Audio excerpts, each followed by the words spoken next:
အရမ်မနေ့ကအကြောင်းစုပေးပွဲမှာအရမ်ရဲ့ childhood crush ဖြစ်တဲ့ Bunny ဖြိုးနဲ့တွေ့ခဲ့ပါတယ်ဒီ vlog လေးကိုအဆုံးထိကြည့်ဖို့ပြောချင်ပါတယ်အရမ်တို့အကြောင်းရဲ့စုပေးပွဲကိုတော့မနေ့ကရတနာဘုံခမ်းမမှာခမ်းနားကြီးကျယ်စွာနဲ့လုပ်ခဲ့ပါတယ်အခမ်းအနားအစမှာတော့အကြောင်းရဲ့တခြင်းနဲ့စတင်ပြီးတော့ဖျော်ဖြေပါတယ်နောက်ပြီးတော့အရမ်တို့ရဲ့မြန်မာစာဆရာအကြီးကနေပြီးတော့စင်မော်မာမင်းဝန်စကားလေးနည်းနည်းလေးပြောရဲပေါ့နော်နောက်ပြီးတော့2024-2025တုန်းက grade 12အောင်ခဲ့တဲ့အကိုတွေအမတွေကိုစုပေးပါတယ်နောက်ပြီးတော့လေးဘာသာရထားတဲ့အကိုကနေပြီးတော့ကျေးဇူးတင်စကားလေးပြောပါတယ်။အဲ့ဒါကအကတွေထဲမှာဆိုရင်တော့စိုင်းချိတ်တဲ့မှာကိုလုံးဝအကြိုက်ဆုံးပဲပေါ့နော်။တချင်းကလည်းမြူးပြီးတော့လုံးဝကိုကကျင်စရာကောင်းတဲ့တချင်းတစ်ပုဒ်ဖြစ်ပါတယ်။နောက်ပြီးတော့တခြားဖွဲ့တွေကနေပြီးတော့အကတွေနဲ့ဆက်ပြီးတော့ဖျော်ဖြေတယ်။နောက်ပြီးတော့အဒန်တို့ရဲ့စနက်တန်းအောင်ပြီးခဲ့တဲ့စီနီယာအကိုတွေအမတွေကနေပြီးတော့တချင်းနဲ့ဖျော်ဖြေတီးခတ်တီးဆိုပါတယ်။စီနာရှင်မလေးဒူလာနေပြီမောစုံနေတွေဆို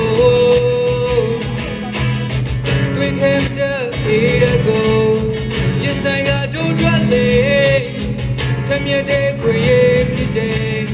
ပညာရည်သင်ပေးခဲ့တောင်းတယ်စီနီယာကိုရီမတွေဖြောပြပြီးတော့အရန်တို့အင်္ဂလိပ်တချင်းဆိုမဲ့အချိန်ကိုရောက်ရှိလို့လာပါပြီ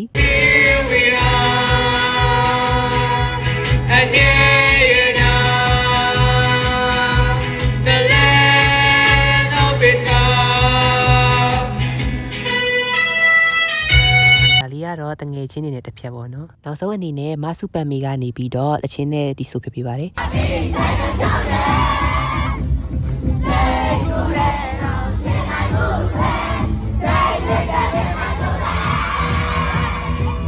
လုံးဝနောက်ဆုံးတစ်ခုအနေနဲ့ကတော့ Bunny ဖြိုးကနေပြီးတော့အတန်းတို့ surprise တချင်းလာဆိုပါတယ်လုံးဝ Bunny ဖြိုးဆိုတာကို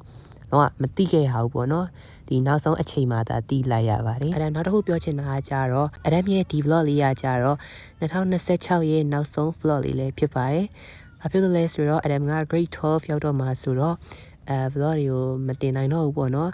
ဒါပေမဲ့2029 March လကြာရင်တော့အရမ်ပြန်လာခဲ့ပါမယ်လို့ပြောချင်ပါတယ် See you guys in the next video everyone bye bye